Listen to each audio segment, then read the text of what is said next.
আদ্রিয়ানের প্রশ্ন শুনে সৃষ্টি ভয় পেয়ে যায়, সে ভয়ে সামান্য শুকনো ধূপ দিলে। আদ্রিয়ান মেঘের ছবি সৃষ্টিকে দেখায় আর বলে, ছবিতে থাকা মেয়েটাকে সৃষ্টি? ও কি কানে আত্মীয় হয় আমাদের? আর আমার আলমারিতে ওর ছবি কি করছে? সৃষ্টি এগিয়ে যায় আদ্রিয়ানের কাছে, তার হাতে থাকা মেঘের ছবি সৃষ্টি দেখে। ছবিটা অনেক পুরাতন, স্পষ্ট করে কিছুই বোঝা যাচ্ছে না। মেঘের চেহারার কোনা অংশই বোঝা যাচ্ছে না, শুধু মেঘের দুই চোখ ছাড়া। আর দীর্ঘদিন আলমারিতে ছবি থাকার কারণে প্রায় অনেক অংশ ঝাপসা দেখা যাচ্ছে। আর আদ্রিয়ানের কথা শুনে সৃষ্টি বুঝতে পারে মেঘের চেহারার অংশ সে দেখতে পায়নি, শুধু সে তার চোখ দেখেছে আর কিছুই না। সৃষ্টি আদ্রিয়ানকে মেঘের কথা বলে না, কারণ মেঘ আর তার এখন ডিভোর্স হয়ে গেছে। আর মেঘ ও দূরে চলে গেছে, এখন আদ্রিয়ানের মেঘের বিষয়ে না জানাই ভালো। সৃষ্টি মেঘের কথা আড়াল করে আদ্রিয়ানের প্রশ্নের মিথ্যা জবাব দেয়। ভাইয়া, এই ছবি আমাদের এক দূরের আত্মীয়ের। ছবিটা অনেক দিন আগের, হয়তো তোমার ঘরে তোমার আলমারিতে রেখে দিয়েছে। সৃষ্টির যুক্তিটা আদ্রিয়ানের বিশ্বাস হয়নি। তবে সে ছবিটা নিয়ে বেশি ভাবে না, কে ছবিটা পাশের টেবিলে রেখে দেয়। তবে আদ্রিয়ান মুগ্ধ হয় ছবির মধ্যে থাকা নারীর অস্পষ্ট আঁখি জুড়ার উপর। আদ্রিয়ানের হৃদয়ের গহীনে এক বাসনা জাগে এই আগন্তুক নারীকে দেখার জন্য। যার চোখ এত সুন্দর, তার রূপ না জানি কতই সুন্দর হবে। আদ্রিয়ার তার ইচ্ছাকে ধমিয়ে রাখে, সে আর ছবির দিকে ফিরে তাকায় না। সৃষ্টি এতক্ষণ আদ্রিয়ানকে আনমনে কিছু ভাবতে দেখে প্রশ্ন করে উঠে, ভাইয়া, হঠাৎ করে কি এমন ভাবনায় ডুবে গেলে তুমি? নিচে চলো, আম্মু ডাকছে তোমাকে খাবার খাওয়ার জন্য। সৃষ্টির কথা শুনে আদ্রিয়ান ঘর থেকে বের হয়ে আসে। আদ্রিয়ান সৃষ্টির সাথে দুপুরের খাবার খাওয়ার উদ্দেশ্য রুম থেকে বের হয়ে যায়। তালুকদার বাড়ির সকল সদস্য এখন দুপুরের খাবার খাওয়ার জন্য টেবিলে বসে আছে। তারা সকলে আদ্রিয়ানের জন্য অপেক্ষা করছে। সিঁড়ি দিয়ে নিচে নেমে আসে আদ্রিয়ার, তার পিছনে রয়েছে সৃষ্টি। আদ্রিয়ান টেবিলে এসে বসে, রুহুল আমিন ও জুনাইদ আগে থেকেই বসেছিল। নীলিমা বেগম আর শার্লিন বেগম রান্নাঘর থেকে সকল খাবার নিয়ে আসেন, টেবিলে সকলের সামনে সকল কিছু সাজিয়ে রাখেন। খাবার টেবিলে প্রায় 20 রকমের রান্না দেখে আদ্রিয়ান অবাক হয়ে বলে, আম্মু, এত খাবার রান্না করেছ কেনা? এত খাবার খাওয়া কি সম্ভব? আদ্রিয়ানের কথা শুনে সৃষ্টি বলে উঠে, ভাইয়া, আম্মু তো আরও রান্না করতে চেয়েছিল। তুমি বাড়িতে চলে এসেছ বলে রান্না করেনি, না হলে আজ 100-র বেশি খাবার রান্না করত আম্মু। সৃষ্টির কথা শুনে শার্লিন বেগম বলে, 7 বছর পর আমার ছেলে বাড়িতে ফিরে এসেছে, ওর জন্য 20 রকম রান্না করব না তো কি করব? আমেরিকায় থেকে ওইসব ইংরেজদের খাবার খেয়ে দেখ কত শুকিয়ে গেছে। যতদিন বাংলাদেশে থাকবে আমার ছেলের জন্য আমি 20 পদই রান্না করব। বোন আর মায়ের ঝগড়া দেখে আদ্রিয়ান হাসে, বিদেশে থাকতে সে এই ছট ঝগড়া আর খুনসুটি ভীষণ মিস করেছে। আদ্রিয়ান আর কথা বাড়ায় না, সে খাবার খাওয়া শুরু করে দেয়। জামান সাহেব এখন বাড়ি ফিরেন নাই, তাই তাদের সাথে একসাথে বলে দুপুরের খাওয়া দাওয়া করতে পারেননি। অন্যদিকে মেঘ তার ফ্ল্যাটে যায়। 4 তলায় 2টা ফ্ল্যাট রয়েছে, একটা ভাড়া দেওয়া আর অন্যটায় থাকে মেঘ। মেঘের অপরের ফ্ল্যাটে থাকে মধ্যবয়স্কী একজন মহিলা, তার স্বামী আর তাদের একমাত্র মেয়ে আবিহা। আবিহা এখন জাতীয় ভার্সিটিতে পড়াশোনা রয়েছে, তার পড়াশোনা প্রায় শেষের দিকে।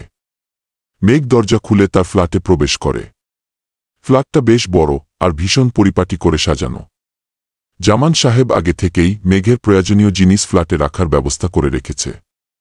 মেঘের ফ্ল্যাটটা পছন্দ হয়েছে, তবে চারদিকে কেমন জানি তার ফাঁকা ফাঁকা লাগছে। ভীষণ একাকিত্ব বেদ হয় মেঘের। তবে মেঘ তো সারা জীবন একাই ছিল, তার সঙ্গী তো কেউ কখনো ছিলই না। মেঘ দীর্ঘশ্বাস ছাড়ে, এরপর তার ব্যাগপে নিয়ে ফ্ল্যাটের ভিতরে চলে যায়। ওয়াশরুমে গিয়ে ফ্রেশ হয়। দুপুরের খাবারের সময় হয়ে গেছে আর প্রচুর ক্ষুধা লেগেছে মেঘের। কিন্তু সে এখন কোথা থেকে খাবার পাবে?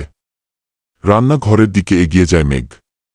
যদি রান্নাঘরে বাজার রাখা থাকে তবে সিম্পল সাধারণ কিছু রান্না করে খেয়ে নিবে। রান্নাঘরে যাওয়ার আগেই মেঘে ফ্ল্যাটের দরজার বেল বেজে উঠে। মেঘ দরজা খুলে দেয়। দরজা খুলে দিতেই তার দিকে খাবারের বাটি এগিয়ে দেয় আবিহা। মেঘ প্রথমে আবিহাকে চিনতে পারেনি, পরে আবিহা তার পরিচয় দেয়। আবিহা বলে, আমার নাম আবিহা, তো আমার পাশের ফ্ল্যাটে থাকি আমি। এখন দুপুরের খাওয়া সময়, তুমি হয়তো কিছু খাও না, তাই আম্মু তোমার জন্য খাবার পাঠিয়েছে। আবিহার হাতে খাবার দেখে মেঘ খুশি হয়ে যাক, তাকে এখন রান্না করতে হবে না। এত সময় জার্নি করে এসে তার রান্না করতে ইচ্ছা করছিল না। আবিহা যখন খাবার নিয়ে এসেছে তখন তাকে আর দুপুরে রান্না করতে হবে না। মেঘ আবিহাকে ধন্যবাদ জানায় এবং তাকে ফ্ল্যাটের ভিতরে আসতে বলে। তবে আবিহার জরুরি কাজ থাকায় সে আর ফ্ল্যাটের ভিতরে আসে না। আবিহা চলে যাওয়ার পর মেঘ খাবার নিয়ে ভিতরে চলে আসে। দুপুরের খাবার খেয়ে নেয়। আবিহার মায়ের রান্নার হাত অনেক খাবার, ভীষণ সুস্বাদু হয়ে খাবারটা। সময় রাত 9:00টা। রাত প্রায় 9টার সময় জামান সাহেব বাড়িতে ফিরে আসেন। এরপর ফ্রেশ হয়ে রাতের খাবার খান। জামান সাহেব যখন খাওয়া দাওয়া শেষ করে ড্রয়িং রুমে বসে আছেন। শার্লিন বেগমের কাছ থেকে আদ্রিয়ানের বাড়ি ফিরার কথা শুনেছেন, তবে উনি রুমে গিয়ে আদ্রিয়ানের সাথে দেখা করেননি। জামান সাহেবের বাড়ি ফিরার কথা শুনে আদ্রিয়ান নিজ রুম থেকে বের হয়ে সিঁড়ি দিয়ে নিচে নেমে আসে। ড্রয়িং রুমে জামান সাহেবকে দেখে আদ্র তার পাশে গিয়ে বসে। আদ্রিয়ান বলে, কেমন আছেন আব্বু? আদ্রিয়ানের প্রশ্ন শুনে জামান সাহেব ছট করে উত্তর দেয়, ভালো। দেশে কতদিন থাকার পরিকল্পনা আছে তোমার? দেশে খুব বেশি দিন থাকব না। মাই পিএইচডি করলাম, এখনো হাসপাতালে জয়েন কর হয়নি। সামনের সপ্তাহে আমার জয়েনিং, 1 সপ্তাহের মধ্যেই আবার আমেরিকায় ফিরে যেতে হবে আমার। আদ্রিয়ানের কথা জামান সাহেব শান্ত হয়ে শুনেন, এরপর বলেন, সারা জীবন কি আমেরিকায় থাকার পরিকল্পনা করে রেখেছ নাকি? আদ্রিয়ান উত্তর দেয়, না, সারা জীবন না। তবে যতদিন না কেরিয়ার সেট হচ্ছে ততদিন আমেরিকায় থাকতে হবে। জামান সাহেব বসা থেকে উঠে দাঁড়িয়ে যান, এরপর রুমের যাওয়ার দিকে পা বাড়ায়। জামান সাহেব বলে, আদ্রিয়ান, জীবন তো আমার, কেরিয়ার ও তোমার। তুমি যা সিদ্ধান্তে নিবে তাই হবে। আমি আর কি বলবো? জামান সাহেব চলে যান। আদ্রিয়ান কিছু সময় ড্রয়িং রুমে শান্ত হয়ে বসে থাকে। জামান সাহেবের এমন ব্যবহারের কারণ সে জানে, তবে কিছু বলে না। আদ্রিয়ান কিছু সময় পর তার রুমে ফিরে আসে। রাত প্রায় 1:00। তালুকদার বাড়ির সকলে এখন আদ্রিয়ানের রুমের ভিতরে, কারণ আমেরিকা থেকে নিয়ে আসা সকল গিফট পরিবারের সকলে দিচ্ছে আদ্রিয়ান। জুনাইদা, সৃষ্টি, শার্লিন বেগম, রুহুল আমিন, নীলিমা সকলে তাদের গিফট পেয়ে খুশি। তখনই আদ্রিয়ানের রুমে প্রবেশ করে জামান সাহেবকে দেখে আদ্রিয়ান বলে, আব্বু তুমি? জামান সাহেব বাড়ির সকলের দিকে তাকায়, এরপর আদ্রিয়ানের রুমের ভিতরে প্রবেশ করে। জামান সাহেব গম্ভীর গলায় বলে, তোমার সাথে জরুরি কিছু কথা আছে আমার আদ্রিয়ান। জামান সাহেবের সাথে আদ্রিয়ানের প্রায় 1 ঘন্টা আগেই দেখা হয়েছে। তখন জামান সাহেব তাকে কিছুই বলেনি, হঠাৎ করে 1 ঘন্টার মধ্যে হয়ে গেল। আদ্রিয়ান বলে, আব্বু বলেন। কি কথা? জামান সাহেব দেয়াল ঝুলন্ত আদ্রিয়ানের ছবির কাছে যায়। ছবির নিচে টেবিলের ডয়ারে ডিভোর্স পেপার রাখা, যেখানে মেঘের সাইন করা। জামান সাহেব ড্রয়ার থেকে ডিভোর্স পেপার বাহির করেন। জামান সাহেবের হাতে থাকা কাগজটা যে ডিভোর্স পেপার, তা শার্লিন বেগম জানে। শার্লিন বেগম চান না আদ্র আর মেঘের ডিভোর্স হোক। বিয়েটা কনে ছেলে খেলা বা মজা নয়। আদ্রিয়ান যতই মেঘকে স্ত্রী হিসাবে না মেনে নিক, কিন্তু সত্যি এইটাই মেঘ তার বিবাহিত স্ত্রী। জামান সাহেব ডিভোর্স পেপার নিয়ে এগিয়ে আসেন আদ্রিয়ানের কাছে। মেঘ যে এখানে পেপার রেখেছে তা জামান সাহেব জানেন।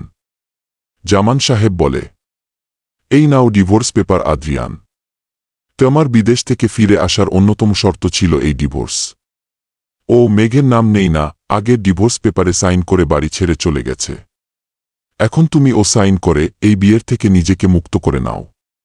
আদ্রিয়ান ভাবে নাই জামান সাহেব তাকে ডিভোর্সের কথা বলবে। তবে সে খুশি হয়, কারণ এই জোরপূর্বক বিয়ের থেকে মুক্তি চাই তার। আদ্রিয়ান ডিভোর্স পেপার হাতে নেয়, তার চোখ যায় সেখানে সাইন করে মেয়ের লেখার দিকে, যার নাম মালিহা। মেঘের সম্পূর্ণ নাম মালিহা জান্নাত মেঘ। তার বাবা তাকে ভালোবেসে মালিহা বা মেঘ উভয় নামেই ডাকত।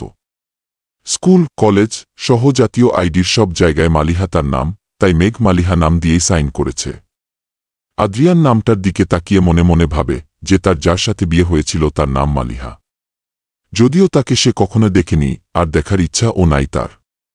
আদ্রিয়ান ডিভোর্স পেপার হাতে নেয়। জামান সাহেব তার হাতে কলম দেয়। শার্লিন বেগম কিছুতেই এই ডিভোর্স হতে দিবে না, অসম্ভব। তালুকদার বাড়ির বড় বউ মেঘ, একমাত্র মেঘের যোগ্যতা আছে এই তালুকদার বাড়ি আর তার ছেলেকে সামলানার। শার্লিন বেগমকে কিছু একটা করে এই ডিভোর্স হওয়া থেকে আটকাতে হবে। আদ্রিয়ান ডিভোর্স পেপার টেবিল রাখে, এরপর নিচু হয়ে বসে সাইন করার জন্য কলম নিয়ে যায় পেপারের কাছে। আদ্রিয়ান কাগজে মেঘের পাশে তার সাইন কর, বাকিটুকু কাল পড়বেন, আজকের পর্বটা কিছুটা এলোমেলো আর স্তর জ্বলার নাটকের মতো হয়ে গেছে, যার জন্য দুঃখিত। আসলে আমার কলেজ খোলা হয়ে গেছে সকাল 8:00 থেকে বিকাল 3:00 অবধি কলেজ করে। লেখার শক্তি থাকে না, শরীর ভীষণ টায়ার্ড হয়ে যায়।